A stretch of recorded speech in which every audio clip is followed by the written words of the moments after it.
पुंडलिकवरदे हरि विठ्ठल श्री ज्ञानदेव तुकाराम। पंढरीनाथ भगवान की जय, प्रभु रामचंद्र भगवान की जय, पवन सुत हनुमान की जय, उमापति महादेव की जय। अवधूत चिंतन श्री गुरुदेव दत्त, श्री नवनाथ महाराज की जय। श्री गणेशाय नमः, श्री सरस्वती नमः, श्री सद्गुरु रामचंद्राय नमः, श्री गुरुभ्यो नमः। नामधारक जो आहे तो सिद्धांच्या पायावरती डोकं ठेवू लागलेला आहे आणि म्हणू लागलेला आहे, हात जोडून विनवणी करू लागलेला आहे, हे सिद्ध मुनी, तू या भवसागरातून, या भवरूपी संसाररूपी समुद्रातून तारून नेणारे आहात। तुम्ही मला ज्ञान सांगितलं गेलेलं आहे आणि त्याच्यामुळं माझ्या मनाला सुख झालेलं आहे। गुरुचरित्र कथामृत हे श्रवण करत असताना अधिकच ओढ लागली गेलेली आहे आणि म्हणून तूच एक कृपानिधी आहेस। म्हणून गुरुचरित्र हे कामधेनू आहे, तुम्ही ते विस्तारून सांगितलेलं आहे, तरी माझं मन तृप्त झालेलं नाही। आणि एक माझी अपेक्षा आहे की श्री गुरुचरित्र श्रवण करावं। अतिशय भुकेलेली जनावरं असावी आणि त्यांना गवताचा साठा सापडावा आणि तशा पद्धतीनं मग त्यांना जसा आनंद होईल त्याचं वर्णन काय करता येणार नाही। तिथून त्या गवताच्या ढिगाऱ्यापासून जशी जनावरं माघारी जाणार नाहीत तशा पद्धतीनं माझं मन झालेलं आहे। आणि म्हणून एखाद्यानं स्वप्नामध्ये ताक पाहिलं आणि त्याला जर दुधाचा समुद्रच मिळाला, दुधाचं भांडं मिळालं, तर मग त्याच्या मनाची असणारी संतुष्टी, तृप्ती होईल। तशा पद्धतीनं आपण स्वल्प ज्ञान, मी स्वल्पज्ञानी आहे आपण म्हणतं, मात्र गुरु हे निर्वाण आहात। अविद्या मायाने मी वेष्टलं गेलेलो आहे, कष्ट तो आहे आणि म्हणून या अज्ञान तिमिरातून, या अज्ञानरूपी अंधाऱ्या रात्रीतून ज्योती स्वरूप होणारे हे सिद्ध म्हणत आपण आहात आणि आपणच प्रकाश माझ्यावरती केलेला आहे। निज स्वरूप श्री गुरूंचं मला दाखवलेलं आहे। आपण माझ्यावरती उपकार केला, या आपल्या उपकाराला मी काय उत्तीर्ण हो?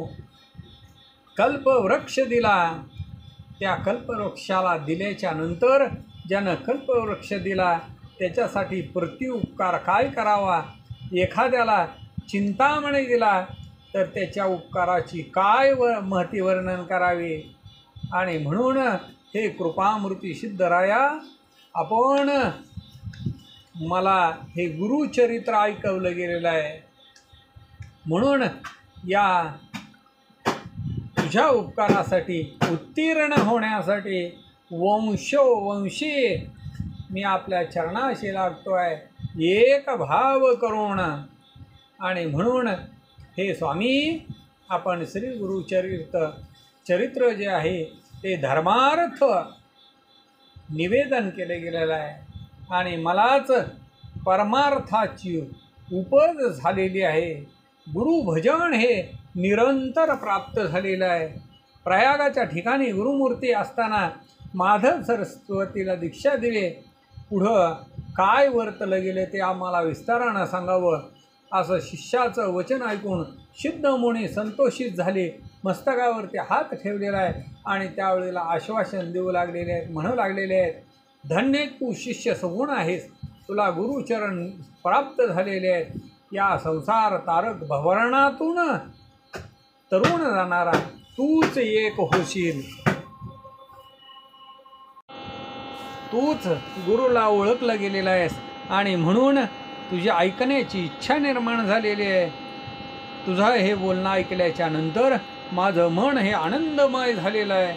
तरी आता गुरुचे विख्यात असं चरित्र मी तुला सांगेन, ते एक ऐक, चित्त करून ऐक। आणि म्हणून माधवाला उपदेश केल्याच्या नंतर क्वचित काळ श्री गुरु तिथंच राहिले आणि मग तिथं वर्तमानामध्ये प्रख्यात अशी महिमा झाली। तिथं श्री गुरूंचे अनेक शिष्य निर्माण झाले, प्राप्त झाले आणि त्या सगळ्यांच्यामध्ये मुख्य हे माधव सरस्वती होते. त्या शिष्यांची नावे सांगत असताना हा ग्रंथ अतिशय मोठा होईल आणि म्हणून ती सर्व नावे न सांगता प्रख्यात अशी जी 7 नावं आहेत ते मी तुला सांगतो, ऐक. बाळ सरस्वती, कृष्ण सरस्वती, उपेंद्र, माधव सरस्वती. 5वा होता अनिकेयती सदानंद सरस्वती, ज्ञान ज्योती सरस्वती. आणि 7वा सिद्ध आपण एक. असे अपार आणि शिष्य एकाहून एक श्रेष्ठ होते. त्या शिष्यासमवेत गुरु हे दक्षिण मार्गाने जाऊ लागलेले आहेत आणि समस्त क्षेत्र पावन करीत करीत करंज नगराशी आले. आई वडिलांची भेट झाली आणि मग त्या करंज नगरामध्ये येऊन सगळे लोक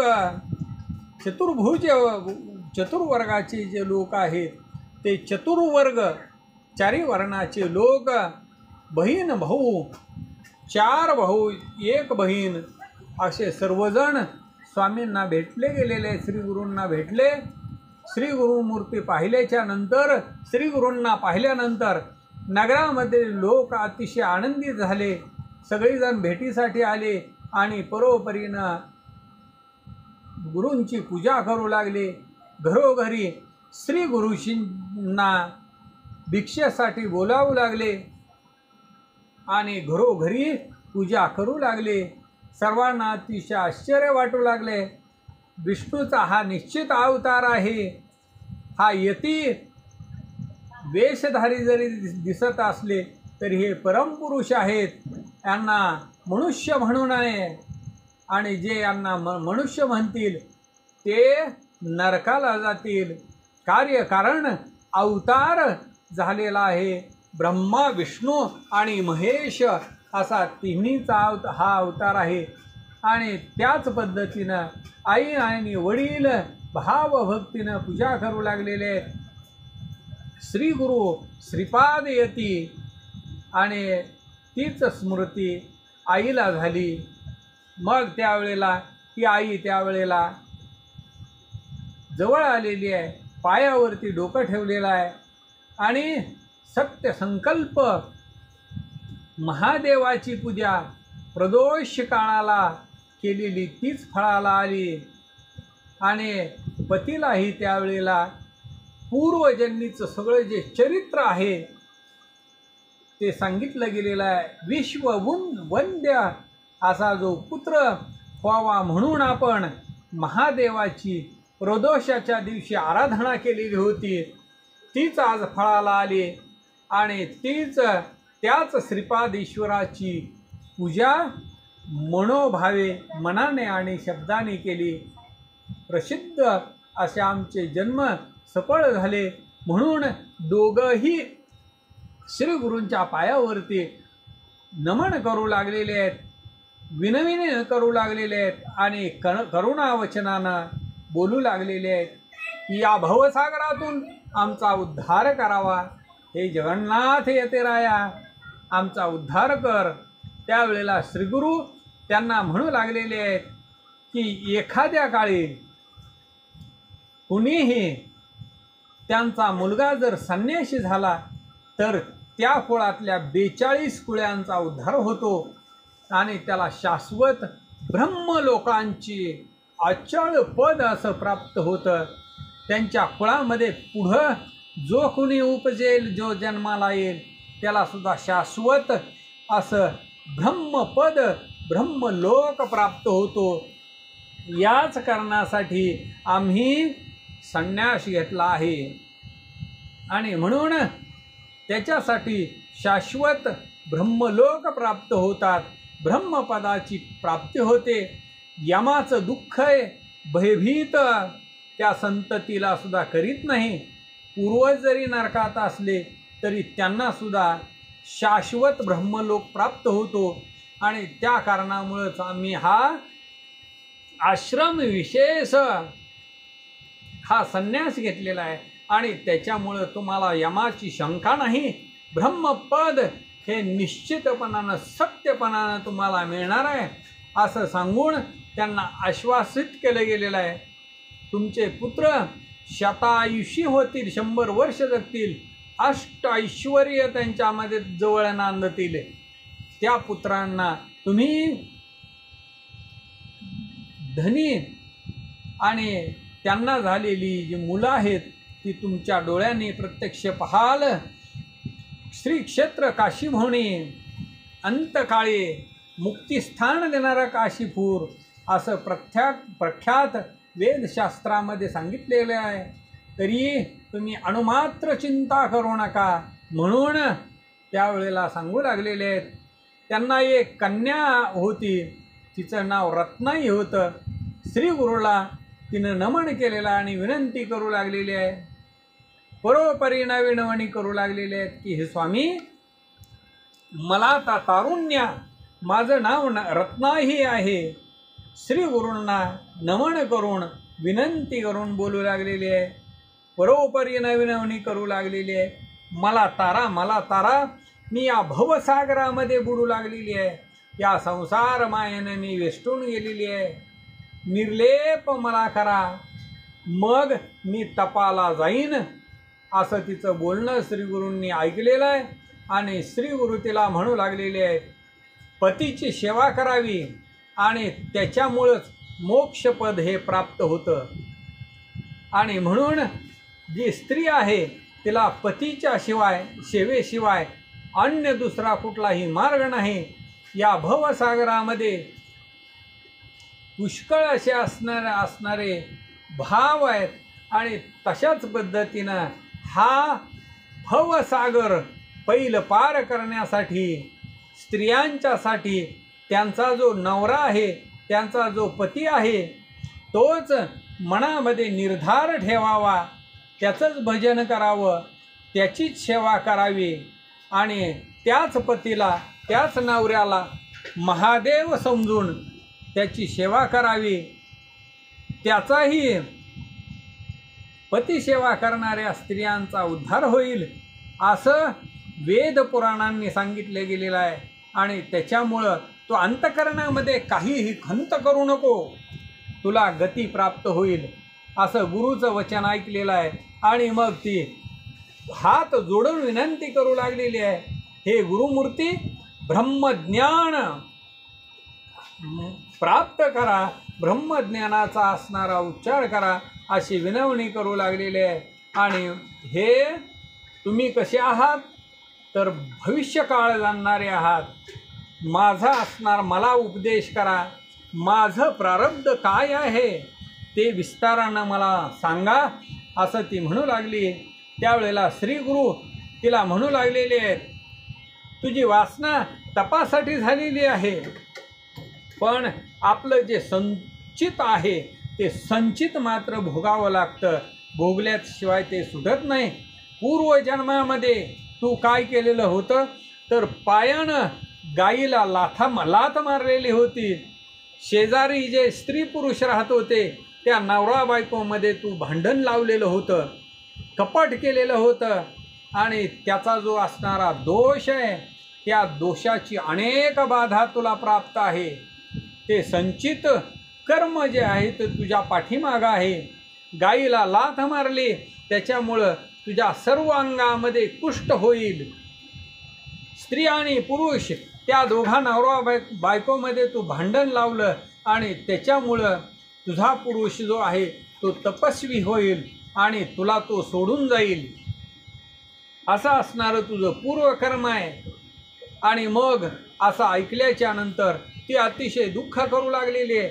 श्री गुरूंच्या पायावरती लोळू लागलेली आहे, हे गुरुवर्या माझा तुम्ही, हे गुरुनाथा माझा उद्धार करा असं म्हणून पाया पडू लागलेले आहे. श्रीगुरू त्यावेळेला म्हणू लागलेले आहेत, हे मुली, हे बाळे, ऐक, क्वचित काळ असा तुझा जाईल, पण त्याच्यानंतर उतार वय झाल्याच्या नंतर तुझा जो पती आहे तो यती होईल. त्याच्यानंतर तुझा देह जो कुष्ठ अवयव झालेले ते सुद्धा भोगून शुद्ध असा देह होईल आणि मग तुला गती प्राप्त होईल. तुझा हा देह नाश पावण्याच्या वेळेला, हा देह संपण्याच्या वेळेला तुझ्या आणि माझी पूर्ण भेट होईल आणि मग त्यावेळेला तुझं पाप दहन होईल. मग जे सांगेन ते तू ऐक. भीमातीर आहे, दक्षिण देश आहे आणि तेथे तीर्थ पाप विनाश करणारा आहे आणि तिथंच तिथं गेल्याच्या नंतर तुला अवस्था प्राप्त होईल. या भूमंडळावरती असं तीर्थ अतिशय समर्थ म्हणून ज्याचं नाव आहे गाणगापूर, त्या प्रख्यात गाणगापुरामध्ये अमरजा संगम प्रसिद्ध आहे असं सांगून तिला गुरु दक्षिण दिशेनं निघाले. त्र्यंबकेश्वर क्षेत्राशी आले, जिथं गोदावरी नदीचं उगमस्थान आहे. शिष्यासह गुरुमूर्ती नाशिक क्षेत्रामध्ये आले. तीर्थ महिमा अतिशय विख्यात, या तीर्थाची ख्याती पुराणामध्ये सांगितलेली आहे. आणि मग त्या तीर्थाचा महिमा सांगत असताना ग्रंथाचा पुष्कळ विस्तार होईल, म्हणून संक्षेपानं आता त्यात या त्र्यंबकेश्वर तीर्थाचा महिमा सांगतो. त्या गोदावरी नदीचा महिमा अपार आहे. बहिरार्णव उदक असा उगम ब्रह्मांडाव्यतिरिक्त महादेवाच्या जटेमध्ये निरंतर वास्तव्य करणारी जी गंगा, तीच गंगा ऋषींनी तिथं आणली. ब्रह्म ऋषी गौतम ऋषी हे तपस्वी, आणि तेच काय करायचे तर भाताचं पीक घ्यायचे. अनुष्ठान स्थानाच्या ठिकाणी साळी पेरायचे. पूर्वी ऋषी मुनी सगळेजण नित्य पेरणी करून साळी म्हणजे भाताचं पीक पिकवत होते. आणि त्या सगळ्यांच्यामध्ये महान तपस्वी पुण्य पुरुष हे गौतम ऋषी होते. सगळे ऋषी मिळून विचार मनामध्ये करू लागलेले आहेत की गौतम ऋषी हे महान ज्ञानी आहेत आणि ईश्वराचा मुख्य दास आहेत. त्यांना जर साकडं घातलं तर ते गंगा आणतील. आणि मग गंगा या पृथ्वी तलावरती आल्यानंतर, या त्र्यंबकेश्वराच्या ठिकाणी आल्याच्या नंतर आम्हा सगळ्यांना पुण्य प्राप्त होईल. म्हणून गंगा या भूमंडळावरती आणावी. आणि म्हणून ऊर्ध्वरेत अजन्म ब्रह्मचारी असलेले मुनीश्वर कोटी वर्ष तपस्व्याची जे गती होते, आणि तीच आम्हाला ती इथं गौतमी आल्याच्या नंतर, गंगा आल्याच्या नंतर गौतम ऋषींच्याकडून प्राप्त होईल. या कारणानं गौतम ऋषींना आपण साकडं घालावं, भूमंडळावरती आणावं. गंगा आणल्याच्या नंतर आम्हाला लाभ होईल म्हणून त्यांनी कपट रचलं गेलं. दुर्वेची एक गाय केली वासरासहित, आणि तीच दुर्वेची केलेली गाय जी आहे ती वासरासहित गौतम ऋषींच्या शेतातील त्या साळी खाण्यासाठी, भात खाण्यासाठी पाठवून दिली. गौतम ऋषी अनुष्ठान करीत होते. त्यांनी डोळ्यांनी पाहिलं की आपल्या भाताच्या शेतामध्ये गाय आलेली आहे. तिला हाकारण्यासाठी, तिचं निवारण करण्यासाठी त्याच वेळेला पवित्र असा दर्भ त्यांनी सोडून दिला. आणि त्याच वेळेला तेच दर्भ जे होतं त्या दर्भाचं दुर्वार असं शस्त्र झालं आणि ते जाऊन वज्रासारखं त्या गायीला लागलं. त्याच वेळेला ती दुर्वेची मायावी केलेली जी गाय होती ती गाय त्वरित मरण पावली. आणि मग सगळेजण म्हणू लागले गौतम ऋषीच्या हातून गायीची हत्या घडली. याच्यासाठी सगळेजण ऋषीजन जमा झाले आणि म्हणू लागले की तुम्ही आता प्रायश्चित्त घ्या, गंगा या पृथ्वी तलावरती आणा, याच्याशिवाय तुम्हाला आता शुद्धी नाही. त्या कारणाने गौतम ऋषींनी 1000 वर्ष तप केले आणि मग महादेव प्रसन्न झाले. वर माग असं महादेव म्हणू लागले. गौतम ऋषी म्हणू लागले, हे सर्वशरा, हे महादेवा, तू मला प्रसन्न झालेला आहेस, तरी या चराचराचा उद्धार करण्यासाठी या भूमंडळावरती गंगादेवी गौतम ऋषीच्या विनंतीला मान देऊन महादेवाने गंगेला निरोप दिला. आणि मग गंगा घेऊन गौतम ऋषी भूमंडळाच्या ठिकाणी या मनुष्याच्या पापाचं क्षालन करण्यासाठी, मनुष्याच्या पापाचं हनन करण्यासाठी, मनुष्याचं पाप धुवून काढण्यासाठी अशी गंगा भागीरथी, तिचं सामर्थ्य कोणाला वर्णन करता येणार आहे. याच कारणासाठी गुरुमूर्ती त्र्यंबकेश्वराच्या ठिकाणी आले, असं नामधारकाला सर्व कथा येथे सांगू लागलेले आहेत. अशा पद्धतीनं या गौतमी तीरावरील यात्रा श्री गुरु पवित्रपणानं करू लागलेले आहेत. पुढं लोक अनुग्रहासाठी मात्र आपण हिंडू लागले. आणि मग त्या गोदावरीचा तट पाहत असताना श्री गुरु मंजरिका इथं आले. तिथे एक मुनी विख्यात माधवारण्य सतत ते माणूस पूजा नरसिंहाची करीत होते. त्यांनी श्री गुरूंना पाहिलं आणि जशी मानस मूर्ती करत होते तसेच श्री गुरु दिसू लागले. श्री गुरूंना त्यांनी नमन केलं. पुष्कळ स्तोत्र मुखातून उच्चार करू लागलेले आहेत. विस्मित आश्चर्यचकित झालेले आहेत. अतिभक्ती निर्माण झालेली आहे.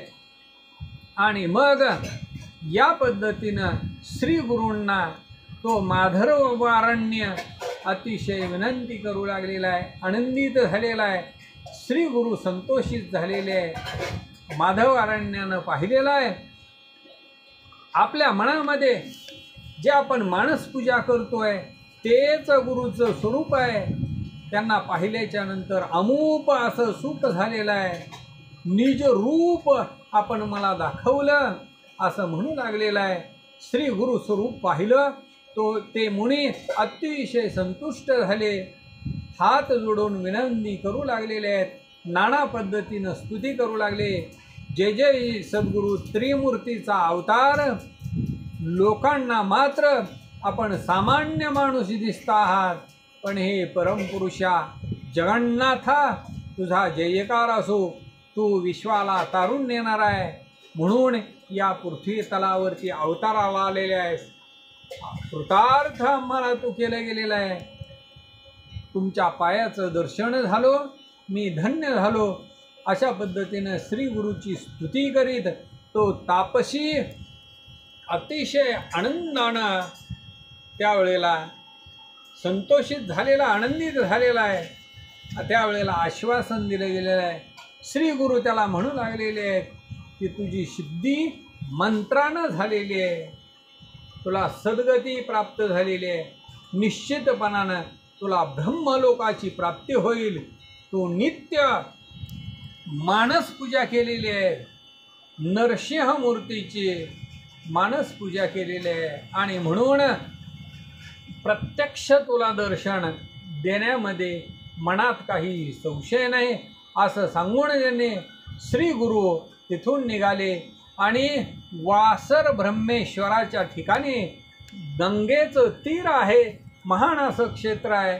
त्या गंगेच्या तटावरती श्री गुरु समस्त शिष्यासहित गंगेमध्ये स्नान करत असताना त्याच वेळेला एक ब्राह्मण त्या ठिकाणी आला. पोट दुखीनं अतिशय त्रस्त झालेला. त्या गंगेच्या काठावरती तो गडबड लोळत होता. त्याच्या पोटामध्ये अत्यंत वेदना होत होत्या आणि त्याच्यामुळं तो प्राण देण्याचा विचार करत होता. पोट व्यथा अतिशय होती. नित्य तो उपवास करत असे आणि भोजन केलं, जेवण केलं की मग त्याला प्राणांतिक असं त्याचं पोट दुखायचं. या कारणाने तो ब्राह्मण सतत फळ आहार करीत असे. अन्न आणि त्याचं वैर होतं. जेवण केलं की प्राण द्यावा इतकं त्याचं पोट दुखत असायचं.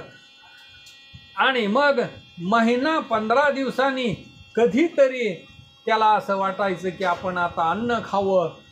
मग अन्न पोटामध्ये गेल्याच्या नंतर पुन्हा त्याला महाभयंकर अशी व्यथा व्हायची, पोट दुखायचं.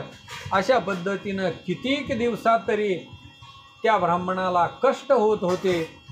आणि मग अगोदरच्या दिवशी त्या गावामध्ये महानवमीचा सण होता आणि मिष्ठान्न घरामध्ये केलेले असताना मग त्यावेळेला त्याला ते मिष्ठान्न खावेसे वाटले आणि जेवण केल्याच्या नंतर त्याचं असं पोट दुखू लागलं.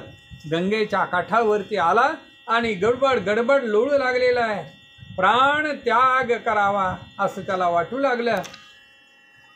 असा तो ब्राह्मण अपार दुःख करत आणि मग म्हणू लागलेला आहे, या गंगेमध्ये जाता मी शरीर टाकून देईन. नको हा संसार, पाप रूपानं या संसारामध्ये वर्तलो गेलेला आहे. अन्न प्राण, अन्न जीवन आहे. कोण असा अन्नाविना असेल, अन्न हेच वैरी झालेलं आहे, याच्यापेक्षा मरण आलेलं बरं असं तो ब्राह्मण म्हणू लागलेला आहे. मनामध्ये त्यानं निर्धार केला आणि गंगा प्रवेश करतो म्हणून पोटाला भला मोठा दगड बांधला आणि गंगेमध्ये निघाला. मनामध्ये महादेवाचं स्मरण करू लागलेलं आहे. म्हणू लागलेला आहे, मी या मनुष्य जन्मामध्ये आलो पण केवळ जमिनीला ओझं झालो. मी कधीही परोपकार केला नाही, अन्नदान कधीही केलं नाही, कधी यह जन्मामध्ये पुण्य घडलं नाही. जन्मांतरामध्ये पूर्व 100 जन्मामध्ये पुण्य फळ नसेल, म्हणूनच मग हे कष्ट भोगावं लागतं आहे. ब्राह्मणाचं ज्या घास आहे तो ब्राह्मणाच्या तोंडचा घास हिरावून घेतला असेल किंवा कपिला गाय जी आहे त्या कपिला गायीचा घात केला असेल, त्याच्यामुळंच मग हे कष्ट भोगावं लागतं आहे.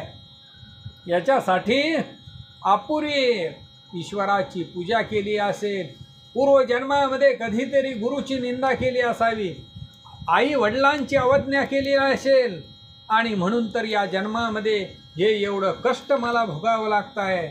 किंवा अगोदरच्या जन्मामध्ये प्राण्यांना मारलं असेल, रणामध्ये आग लावलेली असेल, वेगळं सोडून आई वडिलांना बाजूला सोडून मी बायकोला घेऊन वेगळा राहिलो असेल, अथवा पूर्वजन्मी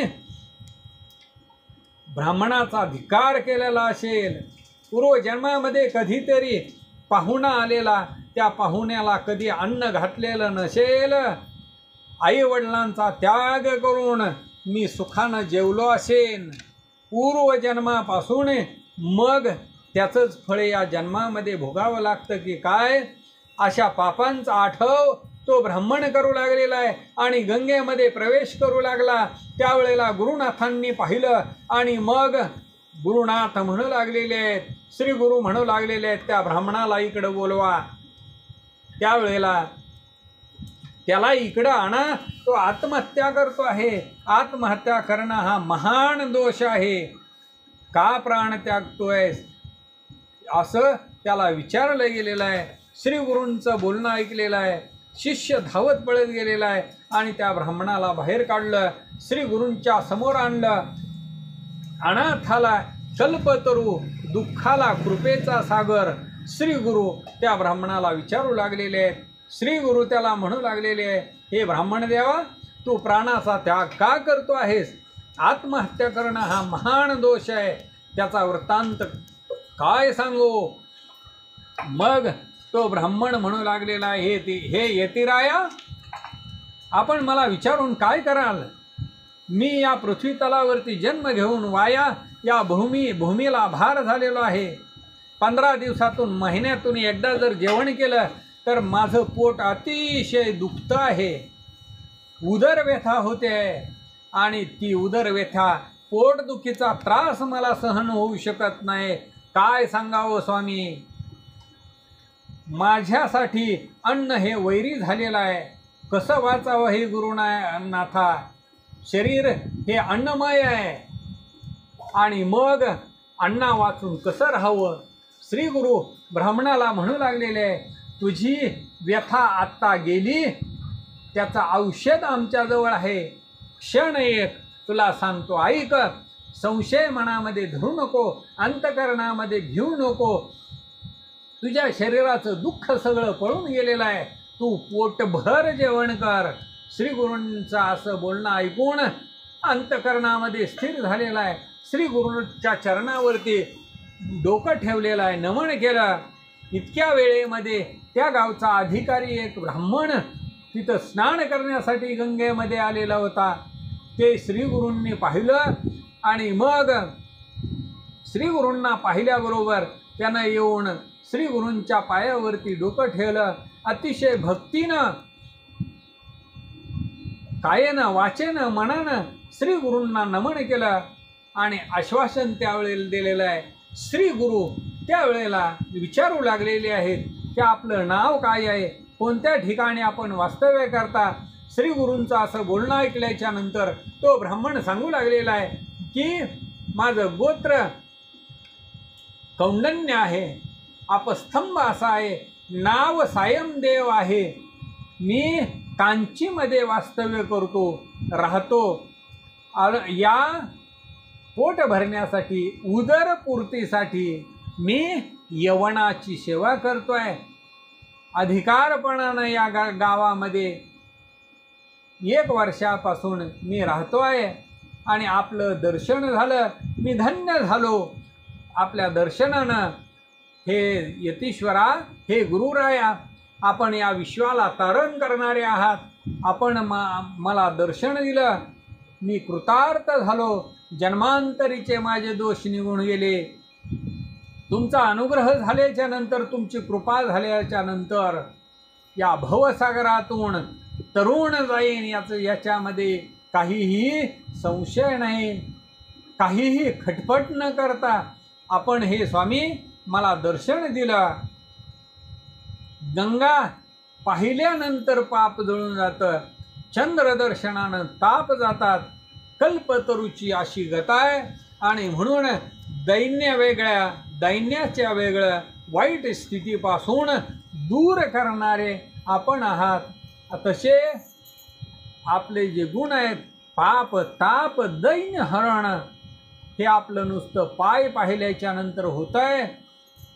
आणि म्हणून धर्म, अर्थ, काम आणि मोक्ष या 4 आश्रमाचं फळ आपल्या दर्शनानं मला प्राप्त झालं, अशी स्तुती करून पुन्हा ब्राह्मण श्री गुरूंच्या पायावरती डोकं ठेवलेलं आहे. जगद्गुरूंनी आश्वासन दिलं आणि त्याच वेळेला निरोप दिलेला आहे. श्री गुरु त्याला म्हणू लागलेले आहेत की मी जे सांगतो आहे ते तुम्ही ऐका. या ब्राह्मणाला पोटदुखीचा त्रास आहे. या ब्राह्मणानं अन्न खाल्ल्याच्या नंतर त्याला महाभयंकर अशी पोटदुखीची व्यथा होते आणि त्याच्यामुळं हा ब्राह्मण या गंगेमध्ये प्राणत्याग करण्यासाठी आलेला होता. म्हणून त्या व्याधीला उपशमन करण्यासाठी मी आपणास औषधी सांगतो. तेवढे या ब्राह्मण देवाला नेऊन आपण औषधी द्या. तुम्ही या ब्राह्मणाला आपल्या घरी न्या आणि मिष्टान्नाचं भोजन करून त्यांना जेवू घाला. अन्न खाल्ल्यानंतर यांच्या पोटदुखीची जी व्यवस्था आहे ती राहणार नाही. आणि म्हणून तुम्ही त्वरित हा भुकेलेला 15 दिवसापासून अन्न न खाल्लेला अशा ब्राह्मणाला तुम्ही घरी घेऊन जावा, असं गुरुचं बोलणं ऐकलेलं आहे. विनवणी करून, हात जोडून म्हणू लागलेला आहे की तो ब्राह्मण सांगू लागलेला आहे, हे गुरुवर्या, मी जर जेवण केलं तर प्राणत्याग करावा, इतकी व्यथा होते आहे. काल 1 दिवस जेवलो तर आज प्राणत्याग करावा लागतो, असं इतकं पोट दुखतं आहे. आणि म्हणून मला जर अन्न दिलं तर मग काय होईल? ब्रह्महत्या घडली जाईल, ब्राह्मण मरेल. श्री गुरु सायनदेवाला म्हणू लागलेले आहे की आम्ही त्याला औषध देतोय. याला काय करायचं तर उडदाचे वडे आणि अनारसे, खीर असं परमान्न द्यायचं. अन्न जेवण केल्याच्या नंतर याची जी पोटदुखीची व्याधी आहे ती निघून जाईल, याच्यामध्ये कुठलाही मनामध्ये संशय घेऊ नका. ताबडतोब घरी घेऊन जावा. आणि मग त्या ब्राह्मणानं पुन्हा श्रीगुरूंच्या पायावरती डोकं ठेवलं आणि करुणावचनानं बोलू लागलेलं आहे, हे स्वामी, आपण माझ्या घरी भिक्षेसाठी यावं. श्रीगुरूंनी त्याचा अंगीकार केला आणि निरोप देऊ लागलेले आहेत. सिद्ध सांगू लागलेले, हे नामधारका शिष्योत्तमा, आम्ही सुद्धा त्यावेळेला श्रीगुरूंच्या जवळ होतो. अनेक शिष्य होते. त्या ब्राह्मणाच्या पोटदुखीची अवस्था आम्ही स्वतः डोळ्यांनी पाहिलेली होती. आणि मग श्रीगुरू, तो जो अधिकारी ब्राह्मण होता त्याच्या घरी भिक्षेसाठी गेले. आणि मग त्याच्या घरी गेल्यानंतर विचित्र असं घडलं गेलेलं आहे. घरोघरी पूजा करू लागलेले आहेत. त्याची पत्नी, त्या ब्राह्मणाची ती पतिव्रता स्त्री होती, जाखाई असं तिचं नाव होतं. तिनं श्रीगुरूंची 16 उपचारानं पूजा केली. तशाच रीतीनं आम्हा सर्व शिष्यांना वंदन केलं. गुरुपूजेचं विधान अतिशय गहन असं आणि तिनं केलं गेलेलं आहे. त्याच्यानंतर कमळ फुलानं 8 पाकळ्यांनी नाना प्रकारच्या रंगमाळा रांगोळ्या काढलेल्या. त्याच्यानंतर 5 रंगाच्या विचित्र काळ्या असलेल्या अशा फुलांनी फुले वाहून 16 उपचारांना पूजा केली.